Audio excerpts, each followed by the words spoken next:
Merci beaucoup à tous. Je commencerai ma présentation par remercier l'État de l'Ouganda pour les conditions d'accueil, l'OACI et le HASA pour l'organisation de ce conclave des RSO. Ma présentation va s'articuler autour des réalisations de l'ASAC de ces dernières années et les perspectives à venir. Donc, elle va s'articuler autour des trois suivants. Il y aura une introduction, on va vous présenter après l'émission de l'ASAC, son organisation, les réalisations, les ressources, les perspectives et après on va conclure. Donc, l'ASAC est la RSO de l'Afrique centrale, donc rattachée à la communauté économique et monétaire des États de l'Afrique centrale. 6 États, à savoir le Cameroun, la Centrafrique, le Congo, le Gabon, la Guinée équatoriale et le Tchad. L'ASAC, conformément au droit de la CEMAC, a été créée par acte additionnel du 25 avril 2007 et érigée en institution spécialisée par acte additionnel du 25 juillet 2012. L'ASAC jouit d'une autonomie de gestion. L'objectif visé par la conférence des chefs d'État en créant l'ASAC est le renforcement de l'intégration régionale dans le secteur de l'aviation civile par l'amélioration de la sécurité aérienne dans la sous-région Afrique centrale, suivant leur vision stratégique basée sur les éléments suivants. La mutualisation des ressources humaines et financières, l'uniformisation du cadre législatif et réglementaire, l'uniformisation de la politique de formation et de système de qualification du personnel des États membres, l'uniformisation dans la mise en œuvre du cadre établi. Et à ce titre, suivant les 8 domaines de supervision de la sécurité aérienne, l'ASAC couvre 4 domaines qui sont le domaine Air, OPS, PEL, AGA. Le domaine ANS venait de vous être présenté par les AMAC et les États eux-mêmes assurent le domaine AIG. Au titre du règlement communautaire portant organisation et fonctionnement de l'ASAC, les missions de l'ASAC sont les suivantes. Assister la commission de la CEMAC dans l'élaboration des actes délégués et des actes d'exécution qui doivent être adoptés sur la base du règlement fixant les règles communes en matière de sécurité aérienne dans l'aviation civile. Établir les spécifications de certification et d'autres spécifications détaillées des moyens acceptables de conformité et des documents d'orientation pour la mise en œuvre des règlements. Développer des programmes de formation dans les domaines de la sécurité aérienne au profit des États membres, fournir des formations au personnel technique de l'agence et des États membres, assister les États membres sur leur demande à la mise en œuvre de leurs activités de certification, de surveillance et de résolution des problèmes de sécurité, assurer la coordination des questions liées à la supervision de la sécurité des États membres, développer et mettre en œuvre des programmes et plans régionaux de sécurité, y compris des systèmes tels que le système confidentiel et volontaire de compte rendu d'incidents au nom des États membres. L'ASAC assure à ce titre des missions des niveaux 1 et 2 sur délégation de ses États membres, c'est-à-dire conseil et assistance, élaboration de la législation et des règlements d'exploitation spécifiques, formation des personnels techniques de la sécurité aérienne, conduite des inspections de normalisation, assistance des États à leur demande sur des missions de certification. Les États ayant conservé les missions du niveau 3 qui concernent les missions de certification et de surveillance continue des exploitants. Pour l'organisation, l'organisation de l'ASAC est régie par le règlement dont je viens de vous parler, portant organisation et fonctionnement de l'ASAC. À ce titre, l'ASAC dispose des instances décisionnelles suivantes.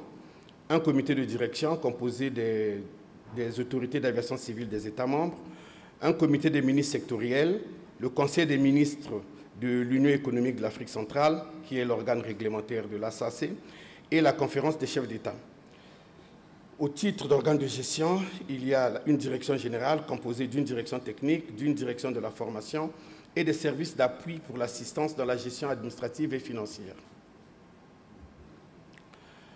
À ce jour, l'agence dispose des personnels techniques suivants. Un directeur technique, un directeur de la formation, un chef de service du système de gestion intégré, un chef de service informatique et communication et 3 inspecteurs régionaux. Par ailleurs, cumulativement à leurs fonctions de directeur, le directeur de la formation et le directeur technique assument également des tâches d'inspecteur AGA pour le directeur de la formation et PEL pour le directeur technique. Un pool d'inspecteurs et d'autres personnels techniques et juridiques des États mobilisables sur demande vient en appui à l'agence.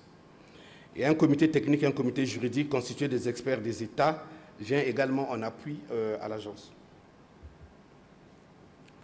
Le cadre réglementaire. Le cadre réglementaire qui régit les activités normatives de l'ASAC, c'est le cadre de la communauté économique des États de la CEMAC. C'est une communauté qui a été créée par un acte de chef d'État, par une convention des chefs d'État du 30 janvier 2009. Et cette convention cet acte est régi par deux conventions, la Convention de l'Union monétaire et la Convention de l'Union économique. Et les 6 États d'Afrique centrale réunis en son sein pour exercer leur souveraineté au profit de la communauté et qui ont de ce fait doté cette dernière de pouvoirs propres et indépendants. Dans l'exercice de ces pouvoirs, la communauté prend des actes juridiques comme le Code de l'aviation civile ou le règlement fixant les règles communes en matière de sécurité aérienne. Et c'est le régime de ces actes qui fonde le droit communautaire sur lequel se base l'ASAC. En cas de manquement par un État aux obligations qui lui incombent en vertu du droit communautaire, la Cour de justice communautaire peut être saisie en vue de prononcer des sanctions dont le régime sera défini par les textes spécifiques en vigueur. La CEMAC dispose de 7 organes suivants. Celui qui nous intéresse le plus, c'est le Conseil des ministres qui a un pouvoir réglementaire au titre des règlements de l'aviation civile. Et il y a le Parlement aussi qui a un œil sur tout ce qui se fait de façon réglementaire. Chacune des institutions de la CEMAC dispose des institutions spécialisées qui concourent à la réalisation des objectifs de la communauté. Donc l'ASAC est l'une de ces institutions. Quelques principes du droit communautaire de la CEMAC. Il y a d'abord le principe de la primauté, qui renvoie à la supériorité du droit communautaire sur les ordres juridiques nationaux. Il y a l'applicabilité immédiate, qui signifie que les textes communautaires sont de validité immédiate en droit interne, 20 jours après leur publication au journal officiel de la communauté.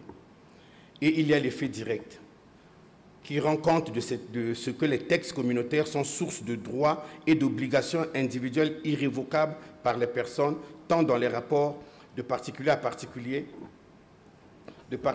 particulier qu'avec les États.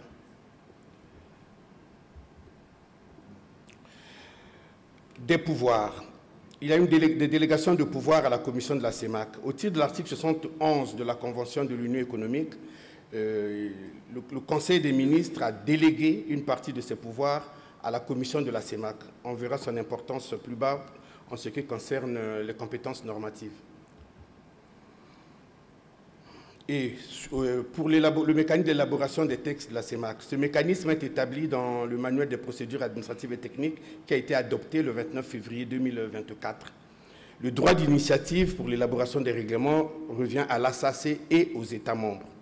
L'élaboration et la validation des projets de règlement se fait dans les comités techniques et juridiques dont je vous ai parlé tout à l'heure. Ces comités sont composés des experts des États. Après cette étape, les documents sont envoyés aux États pour avis. Et une fois les États ont émis leurs avis, les documents reviennent à ces instances pour consolidation. Après consolidation, les règlements sont soumis aux validations des instances statutaires qui sont le comité de direction, le comité des ministres et, si besoin, le conseil des ministres. Donc, pour le problème d'adoption et de publication, comme je vous ai dit, on a besoin du Conseil des ministres, pour la signature plutôt. Il y a des règlements qui sont de la signature du président du Conseil des ministres et les règlements d'application qui sont du ressort du président de la commission de la CEMAC. Les éléments indicatifs étant du ressort du directeur de l'ASAC. Voilà un peu une vue d'ensemble du système réglementaire de la CEMAC, qui se compose en éléments du droit dur, en éléments du droit souple, et en alternative possible à ce droit souple. Pour les éléments de droit dur, nous avons donc le Code de l'aviation civile qui fixe les exigences de fond en matière de sécurité aérienne dans notre sous-région. Il y a les règlements fixant les règles communes en matière de sécurité aérienne qui fixent les exigences essentielles. Et après, nous avons les règlements d'exécution par domaine de supervision de la sécurité par l'ASAC. Et concernant les règlements des ANS, le secrétaire exécutif des AMAC vous a dit tout à l'heure, nous sommes en train de travailler ensemble pour donner à ces règlements au sein de la CEMAC un caractère juridique. Donc la compétence normative dont je venais vous parler, le Conseil des ministres approuve et signe donc, les règlements qui fixent les exigences de fond et les exigences essentielles. La commission de la CEMAC s'occupe des règlements essentiels et la direction générale de l'ANAC s'occupe des éléments indicatifs. Le comité des ministres valide tous ces projets de texte ensemble avec le comité de direction qui est un groupe d'experts. Les réalisations. Les réalisations de l'ASAC ont été établies par une feuille de route élaborée avec l'aide de l'OACI. Et cette feuille de route avait 8 axes. L'élaboration des politiques, des programmes et des plans, l'élaboration d'une législation aéronautique de base appropriée, l'élaboration des règlements spécifiques, l'établissement d'une organisation, l'élaboration des éléments indicatifs communautaires, formation du personnel technique, assistance aux États membres et veille réglementaire. À ce jour, pour le premier point, l'élaboration des politiques, des programmes et des plans, les actions ont été réalisées au niveau à 30%.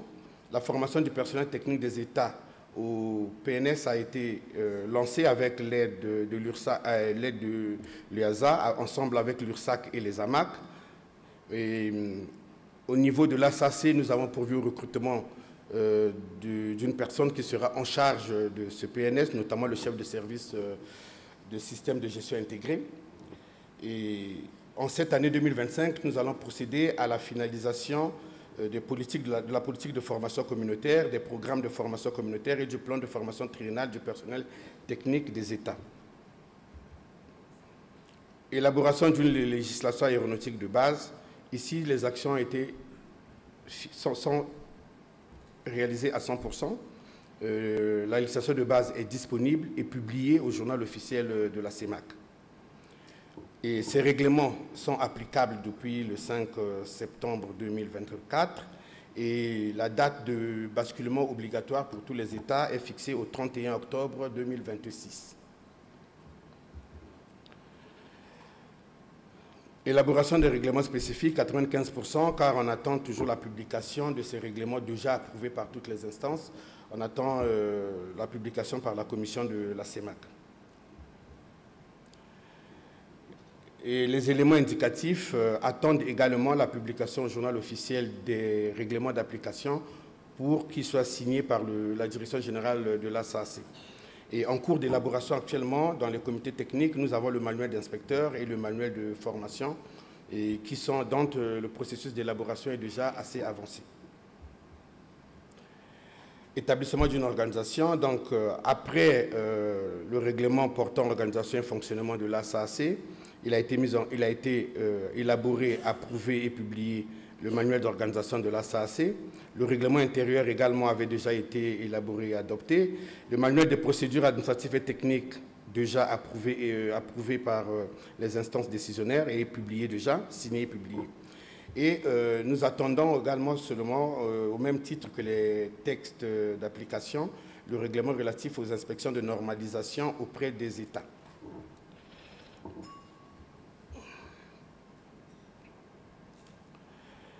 L'étude sur l'autonomisation de l'ASAC a été finalisée et la redevance a déjà été mise en place. Elle est effective dans 5 des États de la communauté depuis depuis le début du mois d'octobre. Et dans l'État du Gabon avait sollicité un temps de latence. Et normalement, avec l'État du Gabon, ça devrait se faire avant la fin de du trimestre qui commence. Donc, à part cette redevance, il y avait également la contribution égalitaire des États qui a déjà été aussi mise en place. C'est vrai que le taux de recouvrement ici est très faible. Le reversement par les États est assez laborieux. Et pour la redevance mise en place, nous sommes en négociation avec l'IATA pour que le processus de recouvrement se fasse par les mécanismes de l'IATA. Concernant le recrutement du personnel technique, 2 directeurs, 2 chefs de service et 3 inspecteurs régionaux ont été recrutés dans le cadre de cette feuille de route. Le recrutement se poursuivra, des autres personnels se poursuivra cette année et les années à venir au fur et à mesure de la consolidation financière de l'agence. Avec l'aide des projets PASTACO, PAGIRN et UASA, l'ASAC a fourni des formations professionnelles à plus de 120 des personnels des autorités d'aviation civile des États membres et à 24 personnels des exploitants aériens sur les 2 dernières années.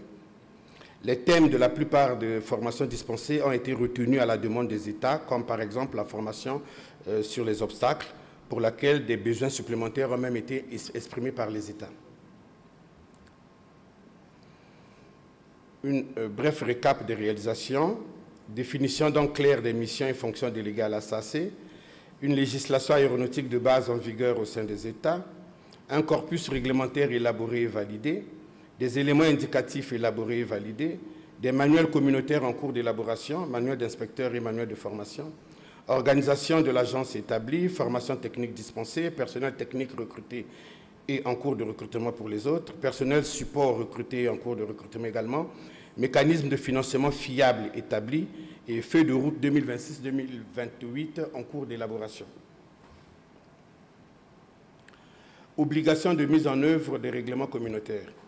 Au titre de l'article 41 du traité révisé, il est dit en alinéa 2 que les règlements et les règles cadres ont une portée générale. Les règlements sont obligatoires dans tous leurs éléments et directement applicables dans tout État membre. Les décisions sont obligatoires dans tous leurs éléments pour les destinataires qu'elles désignent. Donc ici, le problème d'application des règlements élaborés par l'ASAC, validés par les instances, ne devrait plus se poser. Financement.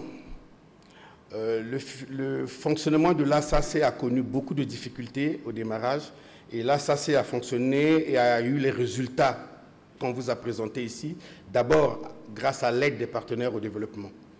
Et depuis 2 ans, nous avons, à partir d'une étude élaborée par l'IATA, nous avons essayé de faire en sorte qu'une autonomisation de l'ASAC soit en route.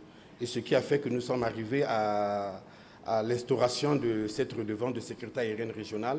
Et désormais, le modèle de financement de l'ASAC est le suivant. 67% de redevance de sécurité aérienne régionale, qui est une redevance qui est fixée pour tous les passagers, sur tous les passagers au départ des aéroports de la communauté, 1 000 francs pour les passagers au départ de la communauté vers la communauté, 1 500 francs pour les passagers au départ de la communauté vers les autres États. Donc cette redevance devrait pourvoir à 67% du budget de l'agence. 26% proviendra, comme aujourd'hui, de la subvention de la commission de la CEMAC, qui est le taux que la CEMAC nous donne aujourd'hui et tous les mois, et 7% de contribution égalitaire. Donc l'ASAC, avec ce modèle de financement, se propose d'avoir à peu près 89,8%, donc soit près de 90% de ses prévisions budgétaires pour son fonctionnement. Le troisième axe de financement de l'ASAC, c'est les FINEX, les financements extérieurs, avec les partenaires au développement, comme la B2AC, la BAD, l'Union européenne et la CAFAC. Donc, malgré les perspectives optimistes qui viennent de la consolidation du modèle de financement de l'ASAC, l'ASAC espère toujours pouvoir continuer à compter sur l'aide des partenaires au développement pour l'implémentation de ces projets et de ces actions. Les perspectives. Grâce à son autonomisation financière en marche et au renforcement de ses ressources humaines, l'ASAC est en train, en cette année 2025, de mener les actions suivantes. Publication des règlements d'exécution, publication des éléments indicatifs, traitement et publication des règlements ANS, organisation de la veille réglementaire, ça c'est concernant les règlements. Pour la formation, publication du manuel de formation, élaboration des mallettes pédagogiques avec l'aide de l'Union européenne, formation et qualification des instructeurs, finalisation et lancement du plan communautaire de formation. Sur l'assistance aux États. Cette année, nous avons un État qui va passer l'audit OACI-USOA pour l'État du Congo. Donc la priorité est donnée cette année ensemble avec l'assistance du bureau WACAF et la CAFAC aussi, qui nous accompagne dans cette action. C'est l'accompagnement de cet État à la préparation de l'audit, l'assistance de l'État du Tchad qui venait de passer son audit à blanc à l'élaboration de son plan d'action, et l'assistance des États, de tous les États, à l'élaboration et à la mise en œuvre de leur plan de transition vers la réglementation communautaire, la poursuite de la vulgarisation des règlements communautaires. La première action s'est déjà faite pour l'État du Cameroun en février. L'action de vulgarisation de la règlement communautaire a été déjà faite dans cet État. Donc, l'objectif final étant d'accompagner l'ensemble des États au relèvement du taux de mise en œuvre des normes et pratiques recommandées de l'OACI, avec pour cible les objectifs mondiaux en matière de sécurité aérienne. Nos remerciements pour les résultats obtenus aux États membres, aux autorités d'aviation civile des États membres, à la commission de la CEMAC, à la CEAC, à la CAFAC et aux partenaires au développement que sont la B2AC, la BAD, l'Union européenne et l'Union européenne avec son bras en matière de sécurité aérienne qui est l'UASA. En conclusion, l'opérationnalisation de l'ASAC a connu des avancées importantes ces 2 dernières années avec l'adoption et la publication des textes communautaires de base, la finalisation de l'élaboration et la validation de la plupart des règlements d'application et autres éléments d'orientation, la mise en place d'une organisation pertinente, le recrutement du personnel technique, la mise en place d'un mécanisme de financement fiable. De cette relative embellie, il est attendu à court terme le recrutement du personnel technique et d'appui, la migration des États vers le système réglementaire communautaire, la mise en place d'une veille réglementaire efficace au profit des États membres, le renforcement des capacités du personnel technique des États membres, le développement et la dispense des mallettes pédagogiques adaptées au contexte de nos États membres. Sidi, je vous remercie pour votre attention. S'il y a des questions, je suis à votre disposition.